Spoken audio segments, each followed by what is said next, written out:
Cette ville, chef-lieu de la province du Lualaba, connaît depuis les débuts de l'année 2016 un afflux important de population provenant de plusieurs horizons pour y demeurer, vu ses opportunités économiques qu'elle présente, modifiant sa situation démographique qui, dans les années 2012, comptait une population allant à 453 147 habitants avec une densité de 2127 habitants par kilomètre carré. Aujourd'hui, la ville de Kolwezi a vu sa situation démographique être quintuplée, occasionnant ainsi l'élargissement de son ancienne agglomération urbaine, la création des nouveaux quartiers et des nouvelles cités. Cet accroissement de sa population n'a pas suivi avec la naissance des nouvelles infrastructures et l'actualisation de son urbanisation qui ne se sont pas conformés à ces mouvements de mutation démographique.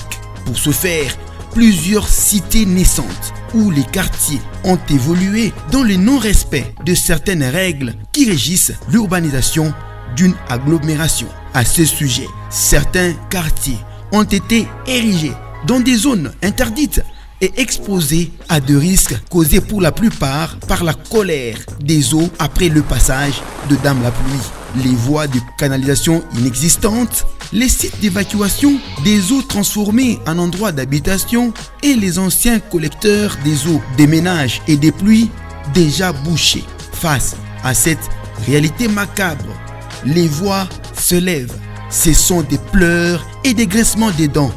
À force de se voir inondé régulièrement, à force de voir sa maison être démolie par le passage de la pluie ou encore voir sa route coupée. Mai ingine inatokea ni huku.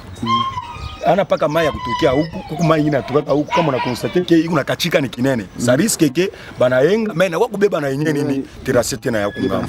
C'est mieux que banatoka na terrasse huku kisha tena huku pour que mai iko bien canalisé na ipite mzuri. Tunamulomba mama shi tu kunafanya soutien kwa mkongo ya mama parce que mama ni mama wa Chibote. Sensible aux cris de sa population locale, vite, il faut trouver une solution. Ce n'est qu'en début de l'année 2021, après avoir pris les bâtons de commande de la province du Lualaba, qu'un plan d'aménagement progressif de quartier a été mis en place par Madame le gouverneur ad interim Fifi Masuka Saini, la Jeanne d'Arc. Il faut à tout prix sauver la population du chef-lieu de sa province, le Lualaba. Rempli d'un cœur de mère et sensible aux souffrances de ses administrés, la Mama catholique, en connivence avec ses collaborateurs, ont mis en place un plan d'aménagement des anciens quartiers ainsi que des nouveaux. D'abord avec la construction progressive des routes sur les avenues de certains quartiers de la ville et ensuite avec la construction des caniveaux pour réduire sensiblement les dégâts qui seraient causés par la mauvaise gestion des eaux, surtout celles provenant des pluies. Sur plusieurs avenues construites au quartier latin par exemple, des grands collecteurs des eaux ont été construits, ce qui permet l'évacuation des fluides jusqu'à la petite rivière entre le quartier latin et le Kamassar. Ici, sous l'avenue Kakese, le collecteur y érigé reçoit les eaux de plusieurs ménages et les protège du danger des érosions qui le menaçaient jadis. Sur l'avenue Lomandi et autres avenues, ce sont des travaux intenses, des luttes anti-érosives qui y ont été menées par l'entreprise Forest avec la construction des caniveaux, les collecteurs des eaux, la construction d'un mur des gabillons pour stopper cette érosion et la pose des différentes buses.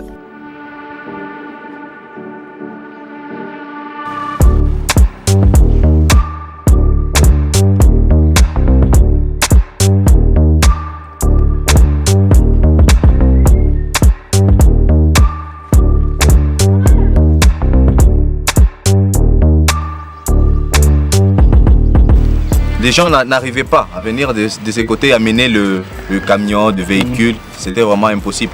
Nous avons commencé avec les travaux d'assainissement. On avait déjà fini avec l'assainissement. Nous continuons avec la chaussée. Quand même, on a mis la monocouche. Il nous reste juste avec le problème d'enrochement. L'enrochement, nous l'avons fait. C'est c'est en sorte un béton cyclopéen. C'est un béton qui nous permet d'avoir la dissipation des fluides. C'est un dissipateur. Donc, oui, nous avons fait des collecteurs. Quand on collectionne de fluides et arriver de l'autre côté pour ne pas créer des érosions, c'est pourquoi nous avons fait ces dissipateurs d'eau. Malgré ces efforts de réduire les taux d'accidents liés aux érosions, la population locale continue à s'exposer à ces dangers en allant s'installer à des lieux non indiqués. Plusieurs fois, elle-même, Madame le gouverneur a sensibilisé les occupants de ce site. Angaria huyu tunafia kuweka pont yeye unayenga pale itakuwa namna gani? Mbaya habari yetu ya sauti kwa hii mambo natuishia hapa ilikuwa ni mambo munene sana kama papa pasteur hapa batoto wake bote balikufa balipelekaka batoto wake kwa masomo panapita 5 minutes motoka inaingia mpango panachimbuka ile rojo murionaka tunaremercier sana tunakupikia asante kuna mapendo mama hakuna unafiki wale hypocrite huko na mapendo tena vya kupita hapa sana mama Mungu akutangulie mama tena kazi tubashienge vile baba njoo kesho mtanita tena asele manyumba inaanguka nitapitisha communique bale bote bashienge tunashukuru sana baba munisaidie bule bile mimi nimfuatisha pale habitakuwa na mafaa njoo hapa bebo natia kufinika fasha mai kwende ile mai yote ile tena itakuya pamoja mkwenda kupeleka batoko kwa masomo mtarudia nishipende kuya tena nishikia sana batoto beo kwa masomo hakuna moyen barudie kunyumba mwenjo bakunisaidia bantu kama vile unakuwa kunyonesha tutabatafutia fwa shingine ole ya kuikala pale tunashukuru sana Yesu akusaidie na wewe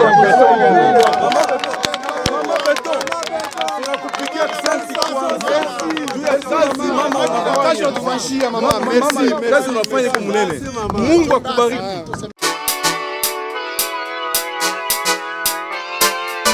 Des efforts énormes sont fournis pour construire les voies de canalisation des eaux sur plusieurs avenues de la ville de Kolwezi. Au total, c'est plus d'une quarantaine de kilomètres de caniveaux qui ont été construits et d'autres en cours. La pose des bus et des dallos se poursuit. Sous chaque projet de construction des routes, un autre projet de construction des caniveaux l'accompagne, ce qui montre combien Fifi Masuka Saini est affectueusement attaché au processus de développement de sa province, suivant la vision du chef de l'État, Félix Antoine Tshisekedi. Plusieurs entreprises sont déterminées à parachever cette mission qui, malgré les aléas des pluies, ne se lassent de poursuivre la mission leur confiée. Du côté de la population, certains ménages utilisent les voies de canalisation des eaux comme poubelles et y jettent des immondices et différentes ordures, oubliant le bien fondé de la mise en place de ces infrastructures de base. Partant du quartier latin au quartier Jolicite, en allant au quartier RVA ou encore le quartier Golf, en passant par la cité Diour et Manika, sans oublier Kassolo et les cités Jekamine, l'agent d'Arc Fifi Masuka Saini met toute son énergie pour que la ville de Kolwezi soit à mesure de mieux gérer ses eaux. Derrière l'église Carmel, ce grand collecteur qui reçoit les eaux d'une partie du quartier Motoshi est en train d'être construit par l'entreprise Muska Engineering. Ce collecteur qui ne recevait plus les eaux depuis plusieurs années, mais qui, grâce au savoir-faire de Fifi Masuka Saini, le rêve devient une réalité.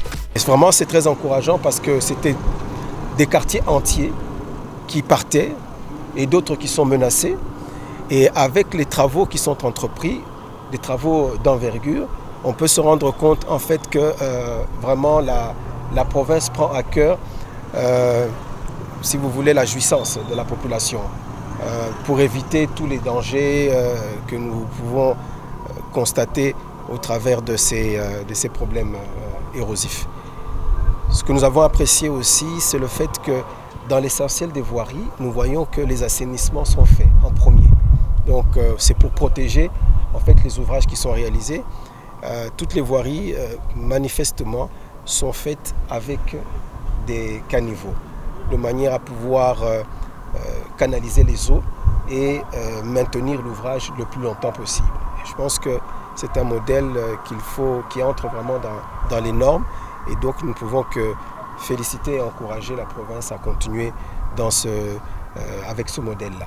La seule chose que la population devrait retenir est que le travail se fait réellement sur terrain et aussi que la construction est un processus et non une illusion magicienne immédiate qui devrait impacter toute la ville au même moment, quelle que soit sa taille. Vu les moyens disposés au budget pour l'exercice de cette année 2022, nonobstant les perturbations liées à la saison des pluies, le projet adopté doit être réalisé, le fait savoir la Jeanne d'Arc Fifi Masuka Saini, elle qui a foi au vrai changement de la ville et se passe de toute rumeur négative tentant à décourager la vision initiée.